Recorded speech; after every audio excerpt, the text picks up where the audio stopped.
Well, back to the Duchess of Cornwall now, who has found herself the subject of speculation recently over her future, in particular, whether she will ever be made Queen. We asked Jess King to investigate, and she found that the path to the throne is not as straightforward as it might seem. The new year brought a new honour for Camilla, Duchess of Cornwall, as she was named Royal Lady of the Most Noble Order of the Garter. The long title was a recognition of Camilla's service to the monarchy since she married Prince Charles in 2005, and royal biographer Hugo Vickers says it's the strongest signal yet that the Duchess may one day be a queen. The Order of the Garter was founded in 1348. It's had about 1,000 members in its long history. Very few of them are ladies, so it's extremely significant. And I cannot think of a higher accolade or unifying thing that the Queen could have done, or a better indication of her complete confidence in Camilla.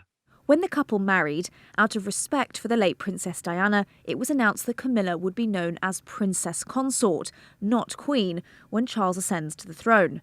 However, her decades of service and the recent elevation to one of the nation's most prestigious orders have sparked speculation. She really remained as what you might call the hated mistress right up to the moment that he married her. And after that, it was whoops, oh gosh, now she's the supportive wife, which of course is something she has proved to be. So yes, I think the idea of saying she would be Princess Consort was to temper it for the general public. And there may still be people who feel that that is what should be stuck to. What I personally feel is that Prince Charles ought to put out a statement specifically saying, yes, she will be called Princess Consort, and leave it to, as it were, people like me and other commentators to say, oh, but come on, she's done a good job. Surely she should be Queen, at which point he could say, oh, you really think so? Oh, well, fine, splendid.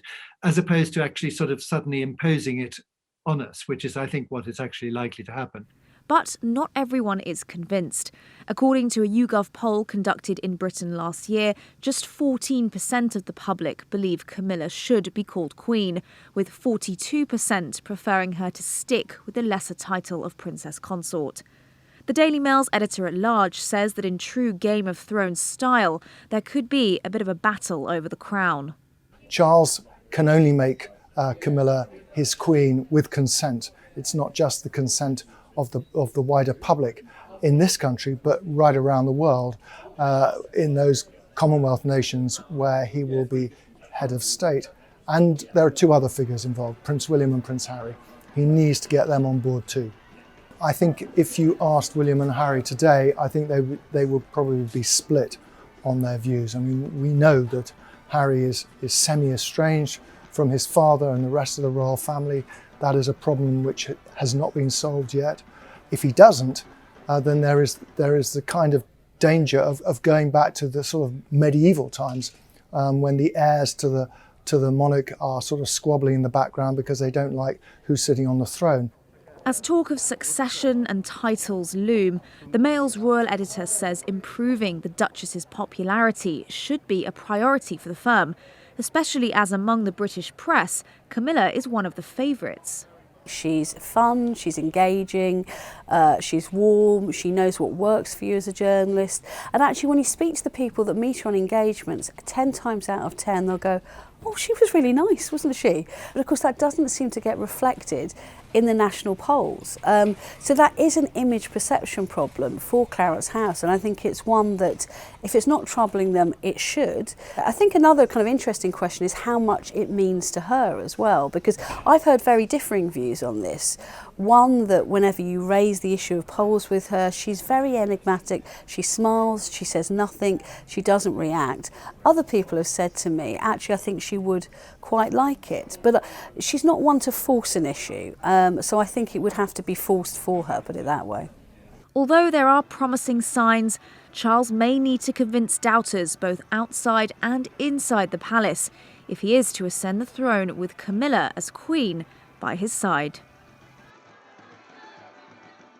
Well, Jess King reporting there. And Richard, despite all the work that Camilla does and all the work that the palace have done on her image, people do seem to have quite long memories when it comes to Camilla and her former role. Yeah, Poor Camilla. I mean, despite all that effort that's gone into the PR campaign, public opinion doesn't seem to have shifted much, does it? What, 14% want her to be... I'm amazed it's that low, really, because like Rebecca says, anyone who meets her and journalists always warm to Camilla. But will that situation change? I doubt it, really. So it is a problem for Prince Charles, definitely. Don't you think it's generational, though? Because young people like Camilla and they see it as a love story that, you know, has played out well in the end. And in the end, two people that love each other ended up getting married. And she has every right to be the Queen. I mean, that's what my generation think. I know you're in a very different, much older generation, Richard.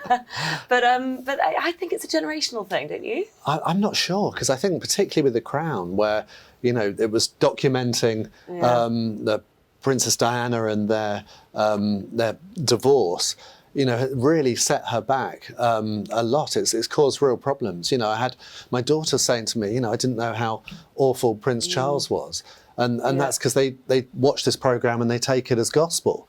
So I think that has been a real problem. You know, maybe we need an alternative sort of drama. We need a new drama giving Camilla's side of things. I'd watch that. I think I would as well. Charlotte, we know that Prince Harry has got a memoir coming out in the autumn. Now, if he were to make some unflattering comments about Camilla in this, could that potentially be a problem?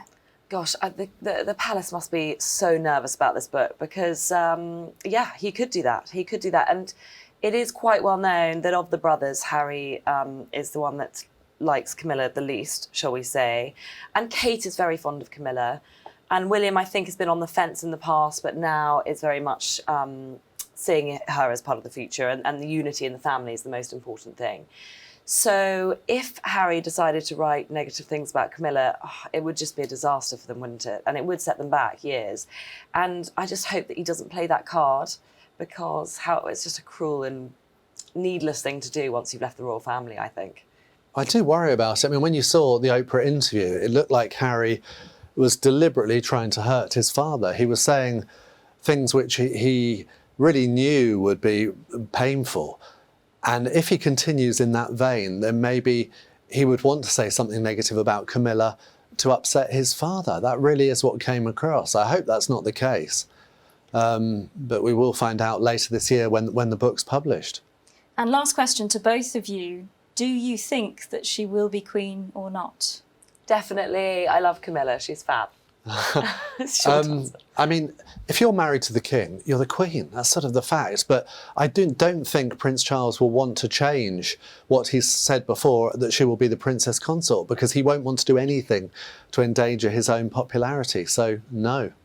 Well, that's all we have time for on our YouTube version of the show. For more royal news, views and videos, you can head over to Mail Plus and subscribe to our channel. Goodbye.